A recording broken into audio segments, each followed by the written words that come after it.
Welcome back to with photography. Tamil photography சேனல்ஸில் யூடியூப்பில் வளர்ந்து வர்ற ஒரு முக்கியமான சேனலில் உன்னோட சேனல் நிச்சயமாக ஒன்று கார்த்தி. ஸோ இந்த சேனல் சம்மந்தமாக உங்ககிட்ட ஒரு 5 கேள்வி கேட்கணும்னு எனக்கு தோணுது. கண்டிப்பாக. மறுபடியும் ஒரு 5 கேள்வியா? நார்மல் கேள்வி தான் கேட்குறேன், ஓகேவா? ஓகே. ஒன்றும் இல்லை, இப்போ 2020 சேனல் ஆரம்பிச்சிருக்கேன். இப்போது 2020 இந்த சேனல் ஆரம்பிக்கிறதுக்கு எப்படி இருக்குது, உனக்கு எப்படி ஃபீல் ஆகுது? நான் 2015 ஆரம்பிக்கும் போது நிறைய விஷயங்கள் வேறு மாதிரி இருந்தது. இப்போ 2020 உனக்கு எப்படி இருக்குது இந்த ஃபீல்? 2020 யூடியூப் சேனல் ஆரம்பிக்கிறது ரொம்ப நல்ல ஃபீலிங்காக தான் இருக்குது. ப்ளஸ் ரொம்ப காம்படேட்டிவாகவும் இருக்குது. ஏன்னா எல்லா யூடியூபர்ஸும் ஃபேஸ் பண்ணுற அதே பிரச்சனை தான் நானும் ஃபேஸ் பண்ணுறேன். ஏன்னா ஆரம்பிக்கணும் அப்படின்னு நினச்ச டைம் 2 இயர்ஸ் முன்னாடி. பட் ஆரம்பித்து ஃபஸ்ட்டு வீடியோ அப்லோட் பண்ணது இப்போ தான் 2020. ஸோ ஆரம்பிக்கணும்னு தோணுனப்பவே ஆரம்பிச்சிருந்தேன் அப்படின்னா இந்நேரம் நான் ஒரு வீடியோ அப்லோட் பண்ணியிருந்தேன்னா கூட இந்நேரம் கிட்டத்தட்ட ஒரு 24 வீடியோ அப்லோட் பண்ணியிருப்பேன் 2 வருஷத்துக்கு. ஸோ அது என்னை இன்னும் கொஞ்சம் ஃபாஸ்ட்டாக க்ரோ ஆகிருப்பேன். பட் இப்போ அதெல்லாம் பண்ணாதனால இப்போ ஆரம்பிக்கிறதுனால கொஞ்சம் லேட்டுன்னு ஃபீல் பண்ணுறேன். ஏன்னா இப்போ தமிழ் அப்படிங்கிறது ஒரு சின்ன செக்மெண்ட் அப்படிங்கிறதுனால நிறைய காம்படேட்டிவாக இருக்குது. நிறைய யூடியூபர்ஸ் வந்துட்டாங்க இப்போது. ஸோ இப்போது அதில் ஷைன் ஆகிறதுக்கு நான் இன்னுமே எக்ஸ்ட்ரா எஃபர்ட் போட வேண்டியதாக இருக்குது. ஸோ அதே மாதிரி நம்ம இந்தியாவில் இருந்திருந்தா அப்படின்னா எனக்கு நிறைய ஃப்ரெண்ட்ஸ் அண்ட் ஃபேமிலி ஹெல்ப் பண்ணியிருப்பாங்க, கூட நிறைய பேர் இருந்திருப்பாங்க. ஈஸியாக டெய்லி அப்லோட் பண்ணுறதா இருக்கட்டும், இல்லை ஃப்ரீக்வெண்ட்டாக நம்ம வீடியோ அப்லோட் பண்ணிக்கலாம். பட் இங்கே இருக்கிறதுனால அவ்வளோ சப்போர்ட் கிடைக்கிறதில்ல. நான் ப்ளஸ் யாராவது க்ளோஸ் ஃப்ரெண்ட்ஸ் சர்க்கிள்லேருந்து அவங்கள்ட்ட ஹெல்ப் கேட்டு தான் வீடியோ பண்ணுற மாதிரி இருக்குது. ஸோ எங்களால் அந்த அளவுக்கு ஃப்ரீக்வெண்ட்டாக வீடியோ போட முடியல. ஸோ அது கொஞ்சம் மிஸ் ஆகுதோ அப்படின்னு தோணுது. கொஞ்சம் முன்னாடி ஆரம்பிச்சுதான் இன்னும் கொஞ்சம் பெட்டராக இருந்திருக்கும்னு தோணுது. பட் இப்போ இது லேட்டு கிடையாது. இப்போ இருக்க டைமில் எனக்கு வீட்டில் நிறைய டைம் இருக்குது. குவாரண்டைன் டேஸில் நிறைய வீட்டில் டைம் இருக்குன்னா என்னால் நிறைய கண்டென்ட் க்ரியேட் பண்ண முடியுது. ஸோ அது ஒரு அட்வான்டேஜ். ஸோ ஒன்றும் ஃபீல் பண்ணுறதுக்கு இல்லை, but still long way to go. கண்டிப்பாக. ஏன்னா இப்போது உன்ன மாதிரி நிறைய பேர் ஆரம்பிக்கணும்னு ரொம்ப ட்ரை பண்ணிகிட்டு இருப்பாங்க. அவங்களுக்கு இந்த ஆன்சர்ஸ்லாம் ரொம்ப ரொம்ப இம்பார்ட்டண்ட்டாக இருக்கும். ப்ளஸ் நல்ல குவாலிட்டி கண்டென்ட் எப்போ கொடுத்தாலும் நிச்சயமாக சப்போர்ட் இருக்க தான் செய்யும் கார்த்தி. அதனால் ரொம்ப லேட்டுனாலும் நினைக்க வேண்டாம். நல்ல குவாலிட்டி கண்டென்ட் கொடுத்தா நிச்சயமாக ஈஸியாகவே க்ரோ ஆகலாம். ஒன்றும் பிரச்சனை இல்லைன்னு நான் நம்புகிறேன். ஸோ பொறுமையாக பார்த்துக்கலாம், அது ஒன்றும் பிரச்சனை இல்லை. ஸோ நல்ல குவாலிட்டி கண்டென்ட்டில் கான்சன்ட்ரேட் பண்ண வளர்கிறதெல்லாம் தானாக வளர்ந்துருவோம். லேட்டெல்லாம் இல்லை, பார்த்துக்கலாம். கண்டிப்பாண்ணா, கண்டிப்பாக. என்னோட 2வது கேள்வி, ஆக்சுவலி இந்த கேள்வி கொஞ்சம் சீக்கிரம்னு நினைக்கிறேன் கேட்குறதுக்கு, இருந்தாலும் கேட்குறேன். யூடியூப் சேனல் ஆரம்பிக்கும் போது இருந்த அந்த எக்ஸ்பெக்டேஷன்ஸ் என்ன, இப்போது நீ பார்க்குற யதார்த்தம் என்ன, ரியாலிட்டி என்ன, எப்படி இருக்குது? இந்த கொஸ்டின் நீங்கள் ஏர்லின்னு சொல்கிறீங்க. பட் எனக்கு ஒரு பாதி ஆன்சர் ஆல்ரெடி தெரியும்னு வச்சுக்கிறீங்களேன். ஏன்னா ஒரு 2-3 இயர்ஸாக உங்களை தெரியும். நாங்கள் கூட ஒர்க் பண்ணிகிட்ருக்கோம், ஹெல்ப் பண்ணியிருக்கோம், அங்கங்கே பண்ணுறோம். ஸோ நீங்கள் ஒரு யூடியூப் வீடியோ க்ரியேட் பண்ணுறதுக்கு எவ்வளோ எஃபர்ட் போடுறீங்க, அதுலேருந்து என்ன அவுட்கம் வருது, ஸோ ஓரளவுக்கு தெரியும்னு வச்சுக்கோங்களேன். என்ன எக்ஸ்பெக்டேஷன் என்ன பெருசாக எல்லாம் யூடியூப் ஆரம்பிக்கிறப்ப என்ன எதிர்பார்ப்பாங்க, ஓகே நான் பயங்கரமாக காசு சம்பாரிச்சிடணும், பயங்கரமாக over the period of time like 1 year 2 இயர்க்குள்ளே ஒரு 100K 200K சப்ஸ்கிரைபர் வந்துடும். அந்த எக்ஸ்பெக்டேஷனோடு வருவாங்க. அது எனக்கு இல்லை, ஏன்னா எனக்கு தெரியும். ஸோ கூடவே இருக்கனால எப்படி நீங்கள் க்ரோ ஆகிறீங்க, எப்படி நீங்கள் க்ரோ ஆகிருக்கீங்க, எந்தளவுக்கு எஃபர்ட் போட்டிருக்கீங்க அப்படிங்கிறது எனக்கு ஓரளவுக்கு எக்ஸ்பெக்டேஷன் என்னன்னு தெரியும். பட் ரியாலிட்டி என்னன்னு தெரியல. நான் நினச்சேன் ஓகே நம்ம ஓகே குவாரண்டைன் டே வீட்டில் ஒரு 1 மந்த் ரிமோட் கொடுத்துருக்காங்க, நம்ம டெய்லி ஒரு வீடியோ அப்லோட் பண்ணிகிட்டே இருக்கலாம், பயங்கரமாக க்ரோ ஆகலாம் அப்படின்னு நினச்சேன். பட் 3 வீடியோ தான் அப்லோட் பண்ணேன். அதுக்கப்புறம் 4வது வீடியோ அப்லோட் பண்ணுறதுக்குள்ள நாக்கு தள்ளிடுச்சு. ஏன்னா ஒரு வீடியோக்கும் டைம் நிறைய கன்சியூம் ஆகுது. இப்போ ஒரு வீடியோ நான் புதுசாக ஆரம்பிச்சிருக்கிறதுனால எனக்கு ஒரு வீடியோ கிட்டத்தட்ட ஒரு 4-5 டேக்காவது எடுக்கணும். ஒரு வீடியோ என்ன தான் நீ டெய்லி யூஸ் பண்ணுற விஷயத்த பேசுகிறேன்னா கூட எனக்கு ஒரு 4 டேக்காவது மினிமம் போகும். ஏன்னா நான் கேமரா முன்னாடி பேசி பழக்கமே கிடையாது. ஸோ இதான் ஃபஸ்ட் டைம் கேமரா முன்னாடி பேசுகிறேன். இது வரைக்கும் கேமராக்கு பின்னாடி தான் பண்ணிட்டு இருந்தேன் எல்லாமே. இப்போ கேமராக்கு முன்னாடி ரொம்ப ஆடாக இருக்குது. ஸோ அதுதான் நான் ஈஸின்னு நினச்சிட்டு வந்த விஷயம். பட் ரியாலிட்டியில் அது ரொம்ப கஷ்டமாக இருக்குது. ப்ளஸ் எடிட் பண்ணுறது என்ன பேசுகிறது தானே, அப்படியே பேசி டக்குன்னு எடிட் பண்ணி அப்லோட் பண்ணுறதுக்கு எவ்வளோ நேரம் போகுது, 5 நிமிஷம் வீடியோ 10 நிமிஷம் வீடியோ அப்படின்னு நினச்சோன்னே. பட் ஆனால் ஒரு வீடியோக்கு பின்னாடியும் ஒரு மினிமம் ஒரு 7 to 8 hours video, 8 hours time spend பண்ண வேண்டியதாக இருக்குது. ஷூட்டிங்லேருந்து எடிட்டிங்லேருந்து அது இதுன்னு டைம் போயிடுது அப்படியே. ஸோ அது ரொம்ப கஷ்டமாக இருக்குது. ஸோ அதை நான் எதிர்பார்க்கவே இல்லை. அதுதான் நான் ரியாலிட்டியாக ஃபீல் பண்ணுறேன் ஆக்சுவலாக. என்னுடைய 3வது கேள்வி, இப்போது யூடியூப் சேனலில் இப்போ நீ புதுசாக ஆரம்பிச்சிருக்க இல்லையா, நீ என்னென்ன ஹார்ட்ஷிப்ஸ் எல்லாம் நீ பார்க்குற, என்னென்ன விஷயங்கள் உனக்கு ரொம்ப கஷ்டமாக இருக்குது, என்னென்ன விஷயங்கள் நீ டே டு டே பார்க்குற கஷ்டங்கள் என்ன, ஒரு சேனலை மெயின்டைன் பண்ணுறதுக்கு அதில் என்னென்ன விதத்தில் கஷ்டப்படுற, என்னென்ன காம்ப்ரமைஸ் பண்ண வேண்டியதாக இருக்குது, அந்த மாதிரி விஷயங்கள் ஏதாவது? நான் ஆக்சுவலாக இங்கே நம்ம பண்ணுறது எல்லாமே ஒரு குட்டி வீடுக்குள்ள அங்கே தான் சமைக்கணும், அங்கே தான் சாப்பிடணும், அங்கே தான் தூங்கணும், அங்கே தான் எல்லாமே பண்ணணும். ஸோ இது ஒரு டைமும் நான் ஒரு வீடியோ மேக் பண்ணுறது எல்லா செட்டப்பையும் ஒரு வீடியோ முடிச்சிட்டு அப்படின்னா எல்லா செட்டப்பையும் தூக்கி ஒரு ஓரமாக வச்சிடணும். திருப்பி அடுத்த வீடியோ செட் பண்ணும்போது திருப்பி எல்லாத்தையும் எடுத்து வைக்கணும். ஸோ நான் ஆக்சுவலாக பேசுகிறது என்னமோ ஈவன் தோ ஒரு 4 டேக் 5 டேக் போனாலும் ஒரு 10 நிமிஷம் வீடியோக்கு 1 மணி நேரம் நான் பேசினா கூட எடிட் பண்ணுறது வந்து ஒரு 4 மணி நேரம் 5 மணி நேரம் அது இதுன்னு பண்ணிகிட்ருக்கோம். ஸோ கிட்டத்தட்ட ஒரு 7 மணி நேரத்துக்கிட்ட போயிடுது. அது இல்லாமல் இந்த செட்டப் டைம் வந்து எனக்கு ரொம்ப எடுத்துக்குது.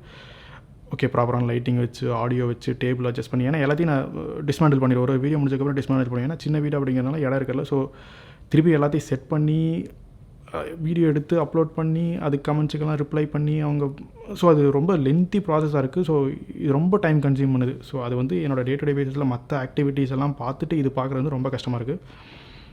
ஸோ அதுதான் கொஞ்சம் டிஃபிகல்ட்டாக இருக்குது. ஓரளவுக்கு நான் கேமரா முன்னாடி பேசி கொஞ்சம் ஃபெமிலியர் ஆகிட்டேன் அப்படின்னா ஐ திங்க் அந்த டைம் கொஞ்சம் கொஞ்சமாக குறைஞ்சிட்டு வரும்னு நினைக்கிறேன். பட் இப்போ கொஞ்சம் கஷ்டமாக இருக்குது. பட் கொஞ்சம் நகர நிறைய வீடியோஸ் அப்லோட் பண்ண கேமரா முன்னாடி பேசி பழக கொஞ்சம் கம்மியாகும்னு நினைக்கிறேன்.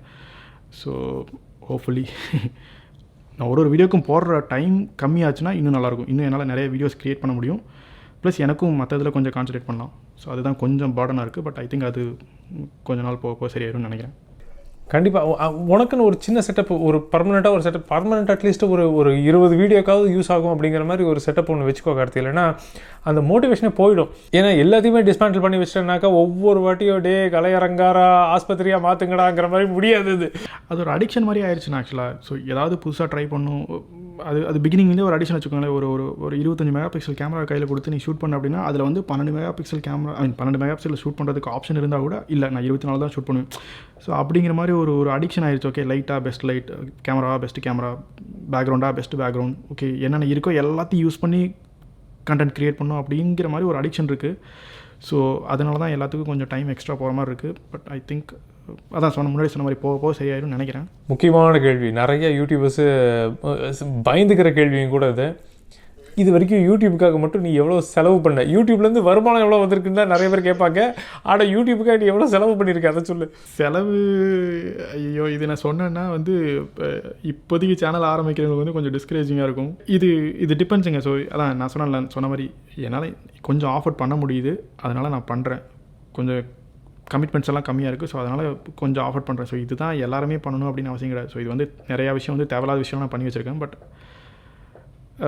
அதெல்லாம் நீங்கள் பண்ணணும்னு அவசியம் கிடையாது. ஸோ நீங்கள் வந்து மற்றதில் கான்சன்ட்ரேட் பண்ணலாம். ஸோ நான் வந்து ஆல்ரெடி கொஞ்சம் கேமராஸ் இருந்துச்சு, லைட்டிங்ஸ் இருந்துச்சு, ட்ரைபாட் இருந்துச்சு அப்படிங்கிறனால நான் இன்னும் கொஞ்சம் ஆடம்பரமாக வாங்கியிருக்கேன். ஸோ ஒரு சிலருக்கு வந்து இது இந்த பேசிக் அக்சசரிஸே இல்லாமல் இருக்கலாம். ஸோ அதுக்கு ஆஃபர்ட் பண்ணுறதுக்கே வந்து கொஞ்சம் கஷ்டப்படுற மாதிரி இருக்கலாம். ஸோ அதனால் நான் சொல்கிற நம்பர், நான் சொல்கிற வேல்யூ வந்து உங்களுக்கு செட் ஆகாது. நீங்கள் அதை கன்சிடர் பண்ணாதீங்க. நான் எவ்வளோ பண்ணேன்னு சொல்கிறேன், அவ்வளோதான், வேறு ஒன்றும் இல்லை. ஒரு கிட்டத்தட்ட ஒரு $700-800 மேலே இருக்குண்ணா. ஸோ இது வந்து கேமராவோ லென்ஸோ நான் பேசிக்காக வச்சுருந்த அக்சசரிஸ் எதுவுமே இன்க்ளூட் பண்ணலை. யூடியூப் வீடியோ போட போகிறேன் அப்படின்னு முடிவு பண்ணதுக்கப்புறம் தனியாக யூடியூபுக்குன்னு மட்டும் வாங்கின அக்சசரிஸ் இதெல்லாம் நான் வேறு எதுக்கும் யூஸ் பண்ண முடியாது. ஸோ ஒன்லி ஃபார் யூடியூப் அப்படிங்கிறது ஒரு $700-800 மேலே இருக்கும். இந்த செலவில் லைட்டு அதெல்லாம் வந்துருமா, இல்லை அதெல்லாம் தனியாக? இல்லை. ஸோ இது வந்து அதான் சொல்கிறேன், யூடியூபுக்கு மட்டும்தான் யூஸ் ஆகும், வேறு எதுக்குமே யூஸ் பண்ண மாட்டேன் அப்படிங்கிற மாதிரி அக்சசரிஸ் வந்து ஒரு $700-800 இருக்கும். ஸோ இப்போ லைட்டிங்கெல்லாம் வந்து ஒரு ஐட்டமைஸ்டு பில் மாதிரி சொல்ல வேண்டாம். ஆனால் இந்த செலவுக்குள்ளே வர்ற விஷயங்கள் அப்படின்னு சொன்னீங்கன்னா அட்லீஸ்ட் கொஞ்சம் யூஸ்ஃபுல்லாக இருக்கும் மற்றவங்களுக்கு. Okay, so first and foremost வந்து இந்த டேபிள், பின்னாடி இருக்க டேபிள் வந்து இதெல்லாம் வேறு எதுக்கும் யூஸ் பண்ணுறது இல்லை. நான் ஒன்லி ஃபார் யூடியூப் தான் யூஸ் பண்ணுறேன். ஸோ டேபிள், பேக்ரவுண்ட், அந்த பிளாக் கலர் பேக்ரவுண்ட் வச்சுருக்கிறது, ஸோ அதுக்கு வந்திருக்க 2 ஸ்டாண்டு 2 சைடில், கிளாம்ப்ஸ், அப்புறம் இந்த எக்ஸ்ட்ரா சி ஸ்டாண்டு வந்து டாப் ஆங்கிள் வியூக்கு வந்து ஒரு எக்ஸ்ட்ரா சி ஸ்டாண்டு, அதுக்கப்புறம் அதோட கிளாம்ப்ஸ் எல்லாம் ஆடியோ செட்டப்புக்கான கிளாம்ப்ஸு, ப்ளஸ் இந்த லைட்டில் இருக்க கிரிட்டு. ஸோ இந்த மாதிரி ஐட்டம்ஸ் எல்லாம் நான் வாங்கியிருக்கேன். இதெல்லாம் வந்து ஸ்பெசிஃபிக்காக யூடியூப்னு வச்சுக்கோங்களேன். அது இல்லாமல் இந்த கொஞ்சம் டெக்கரேட்டிவ் ஐட்டம்ஸ், ஸோ இந்த லைட்டு, இது இல்லாமல் இந்த ப்ராடக்ட் ஷூட் பண்ணுறதுக்கு வந்து ஒரு சின்ன பேஸ், ரிஃப்ளெக்டிவ் பேஸ் வாங்கியிருக்கேன். அது இல்லாமல் மேலே டாப் ஆங்கிலேருந்து பார்க்கும்போது சைடில் கலராக இருக்குன்னு சொல்லி சின்ன செடி இந்த மாதிரி சைடில் வைக்கிறக்கலாம். ஸோ இந்த மாதிரி கொஞ்சம் தேவையில்லாத ஐட்டம்ஸ்லாம் வாங்கி வச்சுருக்கேன். இது இல்லாமல் Philips light, colour light, so அது இன்னும் நான் செட் பண்ணவே இல்லை. ஸோ அது ஒரு ஐ திங்க் ஒரு $170-150 நினைக்கிறேன். ஸோ அந்த மாதிரி எல்லாம் வாங்கி வச்சுருக்கேன். ஸோ இந்த மாதிரி ஐட்டம்ஸ்லாம் நான் ஸ்பெண்ட் பண்ணியிருக்கேன். ஸோ இது வந்து யூடியூபுக்கு தவிர வேறு எதுலையுமே யூஸ் பண்ண முடியாது, வேறு எதுக்குமே யூஸ் ஆகாது, ஒன்லி ஃபார் யூடியூப். ஓகே புரியுது எனக்கு. ஓகே, மற்றவங்களுக்கு ஒரு ஐடியா கிடச்சிருக்கும்னு நினைக்கிறேன் இப்போ எப்படி இருக்கும் அப்படிங்கிறதுக்கு. கண்டிப்பாக இதுதான் எல்லோரும் பண்ணணும்னு நான் ரெக்கமெண்ட் பண்ணல. நான் நிறைய தேவையில்லாத செலவு பண்ணியிருக்கேன். ஸோ நீங்கள்லாம் அதை பண்ண தேவையே இல்லை. இதெல்லாம் இல்லாமலும் வீடியோ பண்ணலாம், இதெல்லாம் இல்லாமலும் நீங்கள் சப்ஸ்கிரைபர் கெயின் பண்ணலாம், இதெல்லாம் இல்லாமலே நீங்கள் யூடியூப் சேனல் கூட ஆரம்பிக்கலாம். ஸோ இது வந்து உங்களுக்கு செட் ஆகாது. இது எனக்கு மட்டும் நான் பண்ண செலவு இதெல்லாம். ஓகே, அடுத்த கேள்வி ரொம்ப இன்ட்ரெஸ்டிங்கான கேள்வி. இதுவும் நிறைய யூடியூபர்ஸ்க்கு இருக்கிற ஒரு குழப்பம், ஒரு தயக்கம். ஏன்னா புதுசாக கேமரா முன்னாடி வந்து நிற்கிறாங்க அப்படிங்கிற மாதிரி இருந்தால் அவங்களுக்கு இருக்கிற ஒரு பயம் எல்லாமே இந்த கேள்வியில் வந்துடும். ஸ்டார்டிங் ஃபேஸில் நீ இப்போ இருக்கிறதுனால அந்த 24 வீடியோஸ் தான் இப்போ வரைக்கும் பண்ணியிருக்க இல்லையா கரெக்டாக? ஸோ 20 வீடியோ இப்போ வரைக்கும் பண்ணியிருக்கேன் அப்படின்னாக்கா இந்த 20 வீடியோவே ஒரு நல்ல எக்ஸ்பீரியன்ஸ் தான், இல்லைன்னு சொல்ல மாட்டேன் நான். இந்த ஸ்டேஜ்லேயும் கூட இப்போ வந்து நீ வீடியோஸை ஸ்கிரிப்ட் பண்ணி பேசுகிறியா இல்லை ஸ்பான்டேனியஸாக அங்கே வர்றது அப்படியே பேசுகிறியா? எப்படி உன்னுடைய ப்ரிப்பரேஷன் இருக்குது ஒவ்வொரு வீடியோக்கும்? நோ நோ நோ நோ நான்லாம் என்னோடதெல்லாம் ஒரு வீடியோ வந்து 15 டேக் போகும். ஸோ அதான் சொல்கிறேன், 10 நிமிஷம் வீடியோ போடுறேன்னா கிட்டத்தட்ட 1.5 மணி நேரம் நான் ஷூட்டிங்லேயே பண்ணியிருப்பேன். இந்த ஷூட்டிங்க்கு முன்னாடி வந்து ஒரு 4-5 சாப்டர் இருக்குது. எப்படி அப்படின்னா, ஒரு டாபிக் நான் பேச போகிறேன் அப்படின்னா அந்த டாபிக் வந்து ஓகே ஒரு லென்ஸை பற்றி பேச போகிறேன், இல்லை ஒரு பர்டிகுலர் டெக்னிக்கை பற்றி பேச போகிறேன்னா அந்த டெக்னிக் வந்து நோட்ஸ்னு போட்டு வச்சுருப்பேன். ஸோ அது ஒரு நாள் வந்து அதை பற்றி என்னென்ன விஷயம்லாம் அடிஷ்னலாக தெரிய வருது, அந்த பாயிண்ட்ஸ் எல்லாம் ஆட் பண்ணிட்டே வரும். என்ன ஷூட் பண்ணணும், அதோட பாசிட்டிவ் என்ன, நெகட்டிவ் என்ன, அவுட்கம் என்ன, இந்த மாதிரி எல்லாம் ப்ராப்பராக லிஸ்ட் அவுட் பண்ணி அந்த பர்டிகுலர் நோட்ஸை கையில் வச்சுட்டு தான் நான் பேசவே ஆரம்பிப்பேன். அப்படி வச்சுட்டு ஆரம்பிக்கும் போதே எனக்கு ஒரு வீடியோ 1 மணி நேரத்துக்கு மேலே போகுது. ஸோ ஃப்ளூயண்ட்டாக ஸ்பான்டேனியஸாக பேசுகிற அளவுக்குலாம் நான் இன்னும் வளரல. அந்தளவுக்கு நான் கேமராக்கு முன்னாடி அந்தளவுக்கு நான் ஃபெமிலியர் ஆகலைண்ணா, இன்னும் கொஞ்சம் டைம் ஆகும்னு நினைக்கிறேன். ஸோ முன்னாடி ஃபஸ்ட் வீடியோவுக்கு இந்த வீடியோ கொஞ்சம் டிஃப்ரென்ஸ் இருக்குது. ஸோ அது over the period of time வந்து நம்ம கேமராக்கு முன்னாடி பேசி கம்ஃபர்டபுள் ஆனதுக்கப்புறம் மேபி வேணால் ஸ்பான்டேனியஸ் ஆகும்னு நினைக்கிறேன். ஸோ நீங்கள் கேமரா ஆஃப் பண்ணிட்டு என்ன பேச சொன்னீங்கன்னா நான் ஓரளவுக்கு ஃப்ளூயண்ட்டாக நான் பேசிகிட்டே இருப்பேன், என்ன தெரியுமோ அது எல்லாத்தையும் பேசுவேன். பட் என்ன தான் எனக்கு தெரிஞ்ச விஷயமா இருந்தாலும் கேமரா ஆன் பண்ணிங்க அப்படின்னா இந்த மதராசி பட்டணத்தில் வர மாதிரி தான் அப்படியே நின்றும். ஐயோ ஏதோ பேச வந்தனே வாட் இஸ் அதுதான். ஆக்சுவலாக நான் ஷூட் பண்ணி அப்லோட் பண்ணுறது வந்து லைக் 10%, மிச்சம் 90% அந்த வீடியோ வந்து வேஸ்ட்டாக தான் போகுது. ஏன்னா அவ்வளோ ப்ளூபர்ஸ் இருக்கும், அவ்வளோ வீடியோ நான் திருப்பி welcome back to my channel அப்படிங்கிறதே ஒரு 4 டைம் சொல்லி அப்புறம் தான் ஓகே 5வது டேக்கில் கரெக்டாக வந்திருக்குது. தேங்க்யூ ஸோ மச் ஃபார் வாட்சிங் அப்படின்னு சொல்கிறது அது வந்து ஒரு 4-5 டேக் போகும். ஸோ அந்த மாதிரி அப்படி தான் போயிட்டுருக்கு. எல்லாமே வெல் ஸ்கிரிப்டட். பட் அதுக்காக வந்து லைன் பை லைன் பார்த்து படிக்கிறதுல ஒரு புல்லட் பாயிண்ட்ஸ் மாதிரி இருக்கும். ஓகே இதுதான் நான் பேச போகிறோம் அப்படின்னு ஓகே ஒரு பாயிண்ட் அந்த புல்லட் பாயிண்ட் இருந்தால் அதுலேருந்து நம்ம பேசுறதுக்கு தெரியும். ஸோ அப்படி தான் போயிட்டுருக்கு எல்லாமே. அந்த வெல்கம் இருக்கு இல்லையா, அந்த வெல்கம் நோட் வந்து நானும் ஆரம்பத்தில் என்னென்னமோ யோசிச்சு கடைசியில் எங்கே திரும்ப என்னோட இன்ஸ்பிரேஷன் வந்தது சும்மா கெஸ் பண்ணேன். சொல்லுங்க. Welcome to the double talk is not dead. இன்னைக்கு நம்ம பார்க்க போகிற படம் என்னென்னா, ஸோ முதல் வீடியோ வெல்கம் டு அப்படின்னு ஆரம்பிச்சது, அதுக்கப்புறம் வெல்கம் பேக் டு, அவ்வளோதான் முடிஞ்சு போச்சு. அதுக்கு மேலே நான் மாற்றவே இல்லை. ஆமாண்ணா அது கொஞ்சம் டைம் ஆகுது ஆக்சுவலாக. அதான் நிறைய பேர்த்தோட வீடியோஸ் இப்போ கரண்ட்டில் இப்போ போட்டிருக்க வீடியோஸ்லாம் பார்த்து தான் கொஞ்சம் இன்ஸ்பிரேஷனாக இருக்கும். அதெல்லாம் பார்த்து தான் கொஞ்சம் நானே என்ன மோட்டிவேட் பண்ணிக்குவேன். ஓகே அவங்களும் இப்படி தான் இருந்திருக்காங்க, இப்போ இப்படி இருக்காங்க. ஸோ நம்மளும் வந்து over the period of time நம்மளும் அந்த மாதிரி வந்துடும் அப்படின்னு ஒரு செல்ஃப் மோட்டிவேஷன் அப்படி தான் போயிட்டுருக்கு. என்னோட ஃபஸ்ட்டு வீடியோவும் ப்ளூ சட்டை தான் நினைக்கிறேன். கரெக்ட், ப்ளூ சட்டை போட்டு தான் பேசியிருப்பேன். இப்போ தான் ஞாபகம் வருது. அவர் எவ்வளோ பேர்த்துக்கு இன்ஸ்பிரேஷனாக இருக்கா தெரியுமா உங்களுக்கு? சூப்பர் கார்த்திகை, நிறைய முக்கியமான விஷயங்கள்லாம் நிறைய ஷேர் பண்ணிக்கிட்டு நீ. அதனால் இப்போ யூடியூப் சேனல் ஆரம்பிக்கணும் நிறைய பேர் சொல்லிட்டு இருக்காங்க. அவங்களுக்கு எல்லாருக்குமே வந்து இது நிஜமாகவே ரொம்ப மோட்டிவேட்டிங்காக இருக்குன்னு நினைக்கிறேன். இதில் என்ன ஒரு நல்ல விஷயம்னா, நீ சொன்ன நிறையா விஷயங்கள் வந்து ஃபோட்டோகிராஃபி சேனலுக்கான ஒரு ஸ்பெசிஃபிக்கான ஒரு விஷயமே இல்லை, ரொம்ப ஜென்ரிக்கான விஷயந்தான். அதனால் ஒரு யூடியூப் சேனல் ஆரம்பிக்கணும் அப்படின்னாக்கா எந்த சேனலாக இருந்தாலும் சரி, என்ன கண்டென்ட்டாக இருந்தாலும் சரி, இதில் நிறைய விஷயங்கள் அவங்களுக்கு அப்ளிகபிளாக இருக்கும்னு நம்புகிறேன். ஸோ இந்த நம்மளோட ஆடியன்ஸ் மேக்ஸிமம் ஃபோட்டோகிராஃபி தான் ஆடியன்ஸ் தான். பட் இருந்தாலும் வேறு ஏதாவது ஐடியா இருக்குது அவங்களுக்குங்கிற பட்சத்தில் நிச்சயமாக இந்த வீடியோ கண்டிப்பாக யூஸ்ஃபுல்லாக இருக்கிறதுக்கு வாய்ப்பு இருக்குது. நிறைய பேருக்கு யூஸ்ஃபுல்லாக இருக்கும்னு நினைக்கிறேன் நான். ரொம்ப தேங்க்ஸ் கார்த்திக், உன்னோட டைம் இவ்வளோ தூரம் ஸ்பெண்ட் பண்ணதுக்கு. அதுவும் நைட்டு 2 மணிக்கு உட்காந்து இப்போ ரெக்கார்ட் பண்ணிட்டு இருக்கிறோம். 2 மணிக்கு வழக்கமாக போகிறதான் இருக்கிறோம். எனக்கு ஒரு பக்கம் தூக்கம் பின்னிட்டு இருக்குது. இருந்தாலும் இவ்வளோ டைம் ஸ்பெண்ட் பண்ணி பேசினதுக்கு, இவ்வளோ கான்சன்ட்ரேட்டடாக பேசினதுக்கு ரொம்ப thanks Karthik. Thank you so much for your time and attention. மிக்க நன்றி அமைச்சரே. Thank you so much Karthik, thank you very much. உங்களுக்கு இந்த வீடியோ கொஞ்சமாக யூஸ்ஃபுல்லாக இருந்திருக்கும்னு நினைக்கிறேன். உங்களுக்கு அப்படி யூஸ்ஃபுல்லாக இருந்திருந்ததுனாக்கா லைக் பண்ணுங்கள், ஷேர் பண்ணுங்கள், சப்ஸ்கிரைப் பண்ணுங்கள் ஜஸ்ட் கார்த்திக் சேனல். ஓகே, உங்களை நாங்கள் அடுத்த வீடியோவில் மீட் பண்ணுறோம். அது வரைக்கும் பபாய். நீயும் பபாய் சொல்லிட்டு கருதி அடுத்த வீடியோவில் மீட் பண்ணுறோம். பபாய். 2020 V2K சேனலாமா?